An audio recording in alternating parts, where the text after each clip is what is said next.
Sobat Bintang, pasti kalian sering kan menonton TV atau streaming lewat HP kalian? Pernahkah kalian membayangkan bagaimana caranya orang-orang yang berada di stasiun TV yang jaraknya cukup jauh dengan kita dapat kita tonton saat siaran langsung? Nah, hal ini bisa kita pahami melalui materi gelombang elektromagnetik. Bagaimana caranya ya? Ternyata data dari stasiun TV dikirim melalui satelit, kemudian disebarkan ke semua penjuru menggunakan gelombang elektromagnetik. Namun, selain memiliki banyak manfaat, ternyata radiasi gelombang elektromagnetik ini punya dampak negatif yang bisa berbahaya loh. Kok bisa ya? Yuk kita bahas materinya.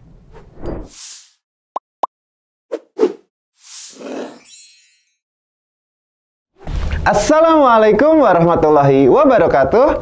Apa kabar Sobat Bintang? Insya Allah sehat selalu ya. Kembali lagi bersama Kak Hilal. Pada video ini kita akan memasuki bahasan bab gelombang elektromagnetik, khususnya tentang sifat-sifat dari gelombang elektromagnetik.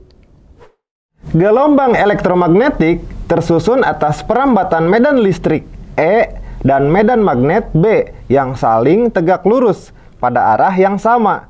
Uniknya, gelombang elektromagnetik ini dapat merambat pada vakum atau tidak membutuhkan medium untuk merambat. Pada bab sebelumnya, kita sudah membahas materi seperti 1. Hukum Gauss yang menjelaskan tentang medan listrik di sekitar muatan listrik. Kedua, hukum Ampere yang menjelaskan bahwa arus listrik dapat menghasilkan medan magnet. Dan ketiga, hukum Faraday yang menjelaskan bahwa perubahan fluks magnetik akan menghasilkan medan listrik. Berdasarkan tiga hal tersebut, pada tahun 1864, seorang ilmuwan asal Inggris bernama James Clerk Maxwell merumuskan secara matematis terkait gelombang elektromagnetik. Maxwell merumuskan bahwa cepat rambat gelombang elektromagnetik bergantung pada permitivitas listrik pada vakum atau epsilon 0 dan permeabilitas magnetik pada vakum atau mu 0. Secara matematis dapat dituliskan sebagai C sama dengan 1 per akar epsilon 0 dikali mu 0. Dengan mu 0 adalah permeabilitas magnetik pada ruang vakum yang besarnya 4pi kali 10 pangkat min 7 Newton per ampere kuadrat. Epsilon 0 adalah permitivitas listrik pada vakum yang besarnya 8,85 kali 10 pangkat min 12 Newton meter kuadrat per kulom kuadrat. Dan cepat rambat cahaya atau gelombang elektromagnetik besarnya C sama dengan 3 kali 10 pangkat 8 meter per sekon. Kemudian, seorang ilmuwan asal Jerman bernama Heinrich Hertz pada tahun 1888 melakukan percobaan untuk membuktikan hipotesis Maxwell tersebut. Terdapat kapasitor sebagai sumber medan listrik, kemudian kumparan sebagai sumber medan magnet, terhubung pada dua buah elektroda bola pada transmitter. Muatan listrik loncat secara bolak-balik dari satu bola ke bola yang lainnya, sehingga menimbulkan percikan. Ternyata, kedua elektroda pada cincin kawat atau receiver yang berada di sebelahnya juga menampakkan percikan. Ini menunjukkan bahwa energi gelombang yang dihasilkan kedua elektroda bola yang pertama atau transmitter telah berpindah kepada elektroda kedua pada cincin kawat atau receiver tersebut.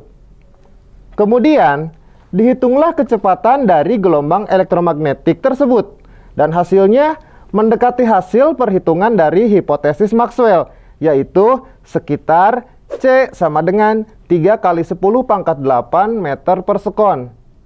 Nah, Sobat Bintang, berikut ini sifat-sifat gelombang elektromagnetik dari hasil percobaan. Pertama, merupakan perambatan getaran medan listrik dan medan magnet yang saling tegak lurus terhadap arah rambatnya, dan termasuk gelombang transversal. Yang kedua, tidak bermuatan listrik, sehingga arah rambatnya lurus, karena tidak dipengaruhi atau tidak dibelokkan oleh medan listrik dan medan magnet. Yang ketiga, yaitu tidak bermassa, sehingga tidak dipengaruhi oleh medan gravitasi. Yang keempat, dapat merambat tanpa medium atau di ruang hampa. Yang kelima, cepat rambat gelombang elektromagnetik di ruang hampa sekitar 3 kali 10 pangkat 8 meter per sekon. Yang keenam, dapat mengalami refleksi atau pemantulan, refraksi atau pembiasan, dispersi atau penguraian, interferensi atau perpaduan, difraksi atau pelenturan, dan polarisasi atau pengkutuban. Nah, kalian paham kan?